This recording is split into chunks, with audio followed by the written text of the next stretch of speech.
ஒரு 35 ரூபாய் செலவு பண்ணோம்னா வீட்லயே ஒரு 100 ரூபாய் அளவுக்கு நமக்கு ஜெல்லி தயார் பண்ணி சாப்பிடலாம்.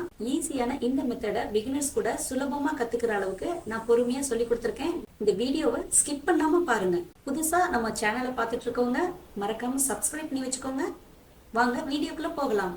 பார்த்து பார்த்து நம்ம கடையில வாங்கி சாப்பிடுவோம். ஆனா வீட்லயே இவ்வளோ வெரைட்டியா சூப்பரா நிறைய செஞ்சு சாப்பிடும்போது அதோட என்ஜாய்மெண்ட் வேற லெவல்ல இருக்கும். இதுதான் அகரகர். பாருங்க, இது எல்லா டிபார்ட்மெண்டல் ஸ்டோர்லயுமே கிடைக்குது. சூப்பர் மார்க்கெட்ஸ் அந்த மாதிரி கடைகள்ல கண்டிப்பா இது இருக்கும். அகரகர்னு கேட்டு வாங்குங்க, இல்லைன்னா சைனா கிராஸ்னு கேளுங்க. விலை 35 ருபீஸ் இருக்கு, 35 ரூபாய் வருது.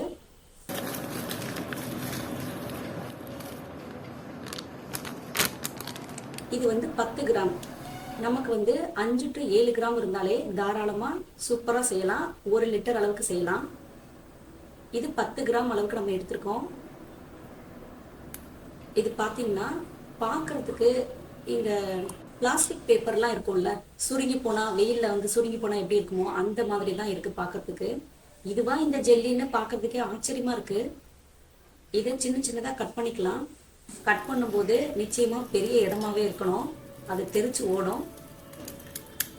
அப்படியும் சேர்த்துக்கலாம், ரொம்ப டைம் எடுக்கும் கரையிறதுக்கு. அதனால கட் பண்ணி சின்ன சின்னதாக பண்ணிட்டு அதுக்கப்புறமா சேர்த்துக்கோங்க. மொத்தமாக கட் பண்ணி பார்த்தேன், ஃபுல்லாக எல்லா டைரக்ஷன்லையும் தெரிச்சு போயிடுச்சு. ஒன்றா கட் பண்ணுறது கொஞ்சம் ஈஸியாக இருக்குது. நீங்கள் நல்லா பெரிய கத்திரிக்கோல் வச்சுருந்தீங்கன்னா இதே போல் கட் பண்ணிக்கோங்க. பார்க்குறதுக்கு கண்ணாடி ஜருகுகள் போலவே இருக்குது. இதை பார்த்தா ஜெல்லி வர்ற மாதிரி யாருக்குமே நம்பவே முடியாது, அந்த மாதிரி தான் இருக்குது. ஸோ ஃபஸ்ட் டைமாக வீட்டில் செய்யும்போது ரொம்பவே ஹாப்பியாக இருக்கும் உங்களுக்கு. இது போல் வீட்லேயே செஞ்சு கொடுங்க. நம்ம 1 ரூபாய் 2 ரூபாய்க்கு கடைகளில் வாங்கி கொடுப்போம். இது போல் செய்யும்போது திருப்தியாக சாப்பிடுவாங்க குழந்தைங்க. இந்த மாதிரி கட் பண்ணுறது ரொம்பவே ஈஸியாக இருக்கும். அது ஸ்டைப்பாக தான் இருக்கும். ஸோ ஒன்றா எடுத்து கூட நீங்கள் கட் பண்ணிக்கோங்க. நல்லா சரசரன்னு இருக்கிறதுனால கொஞ்ச நேரம் விளையாடிட்டு இருக்க அளவுக்கு ரொம்பவே எக்ஸைட்டடாக இருக்குது. சின்ன பிள்ளைகளுக்கெல்லாம் கொடுத்தீங்கன்னா ஈஸியாக இதை செஞ்சுடுவாங்க. வாங்க இப்போ எப்படி செய்யலாம்னு பார்க்கலாம். 10 கிராம் அளவு இந்த பவுலில் போட்டால் இந்த அளவு தான் இருக்குது, காட்டுறதுக்காக நான் இதில் எடுத்தேன். இப்போ நம்ம 1 லிட்டர் வாட்டர் கேனில் தண்ணி அளவாக எடுத்துக்கலாம்.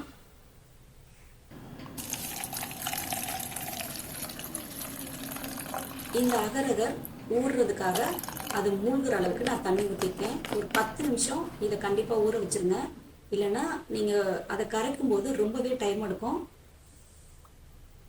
10 நிமிஷம் இந்த அகரகர் ஊறட்டும். பேர் அகரகர், நம்ம ஜெல்லினே சொல்லலாம். தண்ணி பார்த்தீங்களா, இந்த அளவு இருந்தால் போதும். இது ஊறிட்டு இருக்க டைம்லேயே நம்ம அடுப்பில் தண்ணி வச்சுட்டு வந்துடலாம். இந்த பாத்திரத்தில் தான் நம்ம தண்ணி வைக்க போகிறோம். ஒரு 1.25 லிட்டர் அளவுக்கு தேவைப்படும். இந்த கப்பில் மெஷர் பண்ணி நம்ம ஜீனி சேர்த்துக்கலாம். 250 ml இருக்கும். இந்த கப்பில் நான் 1.25 கப்பு இதுவும் ஜீனியும் எடுத்திருக்கேன். சுகர் அளவாக இருக்கும் இந்த அளவுக்கு போடும்போது.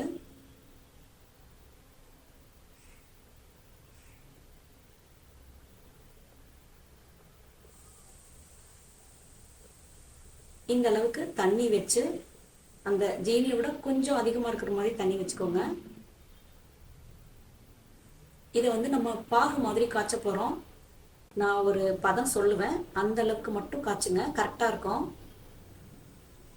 இப்போ நம்ம இந்த வாட்டர் கேனில் இருக்க எல்லா தண்ணியும் இதில் சேர்த்துக்கலாம். நீங்கள் அளந்துட்டு செய்யும்போது தான் கரெக்டாக வரும். சுகரை நல்லா கரைக்கிற அளவுக்கு கொதிக்க விட்டுடலாம். 10 நிமிஷம் ஆயிடுச்சு. எப்படி இருக்குன்னு நம்ம பார்ப்போம்.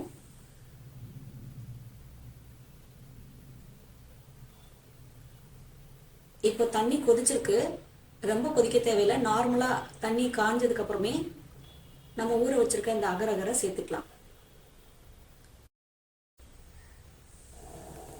இது ஒரு அடுப்பில் நல்லா ஹை ஃப்ளேமில் வச்சிடலாம். பாகு காய்ச்சறது மட்டும் கொஞ்சம் கம்மியாக லோ ஃப்ளேமில் வைங்க.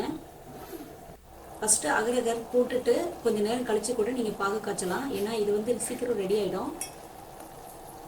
இறக்கி வைக்கக்கூடாது. நம்ம அப்படியே சேர்க்கறதுக்காக நம்ம யூஸ் பண்ணுறதுனால அகரகர் போட்டு ஒரு 5 நிமிஷம் கழித்து கூட நீங்கள் பாகுக்கு ரெடி பண்ணிக்கோங்க. நான் ரொம்ப மீடியம் ஸ்டீமில் வச்சுருக்கேன். அதுக்குள்ளே பாகு ரெடி ஆகி வந்துருச்சு. ஸோ இது வந்து இப்போ தான் கொதிச்சுக்கிட்டு இருக்கு.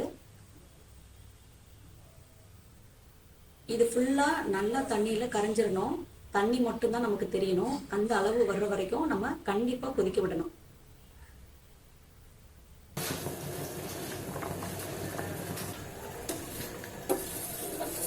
கண்ணாடி போல தெரியுது பாருங்க.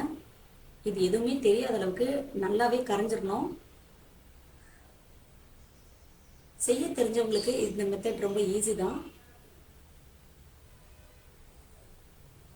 இப்போ பாருங்க, 2வது டைம் லைட்டா இருந்தது, இப்போ சுத்தமா இல்லை. இன்னும் கொஞ்சம் லைட்டா இருக்கு. நல்லா கொதிக்க வச்சுக்கிறேன்.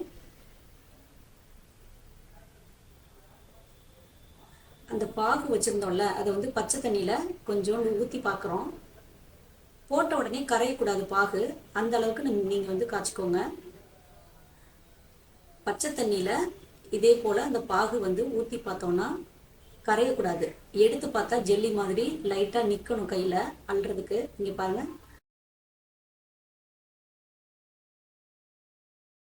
எடுத்து பார்த்தா கையில நிக்குது பார்த்தீங்களா?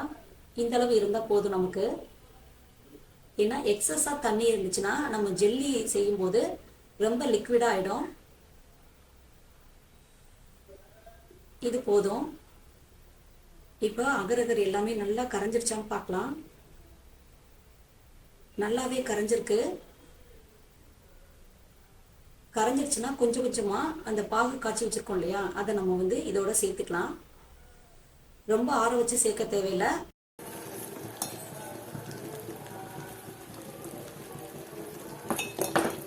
இதுல கொஞ்சம் சூடு கம்மியானதுக்கு அப்புறம் சேர்த்தோம்னா ஈஸியா இருக்கும். இப்போ கொஞ்சம் சூடு இருக்கு.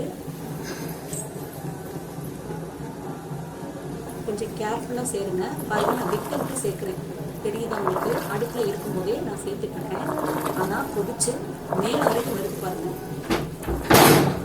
ஸோ நீங்க ஒரே தான் ஊத்துனீங்கன்னா மேல வரைக்கும் பொங்கி வரும்.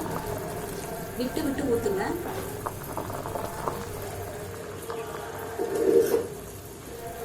பாருங்க, நான் விட்டுட்டு காட்டுறேன் பாருங்க. பொங்கலை மறுபடியும் ஊற்றும் போது மேலே ரொம்ப பொங்கிட்டு வருது. ஸோ பெரிய பாத்திரமாவே யூஸ் பண்ணிக்கோங்க. நம்ம பாகு வந்து ஆற வச்சு சேர்த்தோம்னா மறுபடியும் சூடாகிறதுக்கு கொஞ்சம் டைம் எடுக்கும். அதனால நான் இந்த மாதிரி சேர்த்துக்கிட்டேன். எப்படி உப்பி வருது பாருங்க. நான் ரொம்ப பொறுமையாக தான் ஊற்றிட்டு இருக்கேன். ஏன்னா கேஸ்ல இருக்கு. பொங்கி வெளியில வரைக்கும் வந்து அடுப்பையே ஆஃப் பண்ணிடும். அந்த அளவுக்கு பொங்குது. ஸோ கொஞ்சம் கொஞ்சமா ரொம்ப ட்ராப்பாகவே ஊற்றிக்கோங்க. ஊற்றின உடனே கரைஞ்சிரும். அகரகர் கரைஞ்சிச்சுனாலே நமக்கு போதும். பக்குவம் கரெக்டாக இருக்கும். நான் 1.25 லிட்டர் தண்ணி எடுத்திருக்கேன். இதுக்கு ஒரு பிஞ்ச் அளவுக்கு உப்பு சேர்த்துக்கலாம். சுகரை நல்லாவே தூக்கி கொடுக்கும்.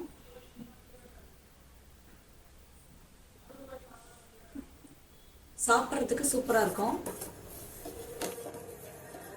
அடுப்பை ஆஃப் பண்ணியாச்சு.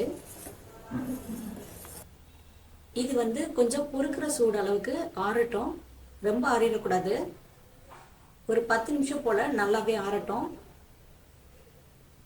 அதுக்குள்ள நம்ம மோல்டு எல்லாத்தையுமே நம்ம ரெடி பண்ணிக்கலாம். இது வந்து கேக் செய்யறதுக்காக நான் வாங்கி வச்சிருந்தேன். ஸோ இதுலயே அந்த ஷேப்லாம் நல்லா வரும் இல்லையா, அதனால பார்க்கறதுக்கு அழகா இருக்கும். குழந்தைங்களுக்கும் ஈஸியா இருக்கும். கொடுக்கிற போது அழகா இருந்தாலே அவங்களுக்கு பிடிச்சி சாப்பிடுவாங்க. ஸோ இதில் நான் யூஸ் பண்ணிக்கிறேன். நீங்கள் எந்த கிண்ணத்தில் வேணாலும் இந்த அகரகரை ஊற்றி உங்களுக்கு தேவைப்பட்ட வடிவத்தில் நீங்கள் செஞ்சுக்கலாம்.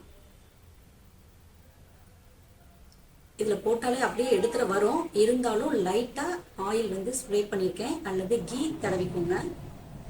இது வந்து ஃபுட் கலர். உங்களுக்கு தேவைப்பட்டால் மட்டும் சேர்த்துக்கலாம். இல்லை வீட்டில் ஏதாவது கலர்ஸ் நீங்கள் ஆல்ரெடி பீட்ரூட்டில் இந்த மாதிரி எடுத்து வச்சுருந்தீங்கன்னா அதை கூட நீங்கள் சேர்த்துக்கலாம். இது ஃபுட் கலர் ஏற்கனவே வாங்கி வச்சிருந்தனால நான் சேர்த்துருக்கேன். இது ஆப்ஷனல் மட்டும்தான். விருப்பப்பட்டால் மட்டும் சேர்த்துக்கோங்க. இல்லைன்னா பிளைனாகவே கொடுங்க. இந்த மாதிரி நம்ம வீட்டில் இருக்க பாத்திரத்துலேயே நம்ம ஊற்றி வைக்கலான்றக்காக உங்களுக்கு காட்டுறேன். நார்மலாக ஒரு இதில் ஊற்றிக்கிறேன். என்னோட ஜீனி கலர் வந்து கொஞ்சம் கலரிங்கா இருந்தனால தான் இந்த கலர்ல இருக்கு. இல்லைன்னா பியூர் ஒயிட்டா இருக்கும். நல்ல ஜீனியில செஞ்சீங்கன்னா அகரகர் செய்யும் போது 10 கிராம் அகரகருக்கு 1.25 லிட்டர் சேர்த்துக்கோங்க. 5 to 7 கிராம்க்கே 1 லிட்டர் கரெக்டா இருக்கும். டியூட்டி ஃப்ரூட்டி சேர்த்துக்கிறேன்.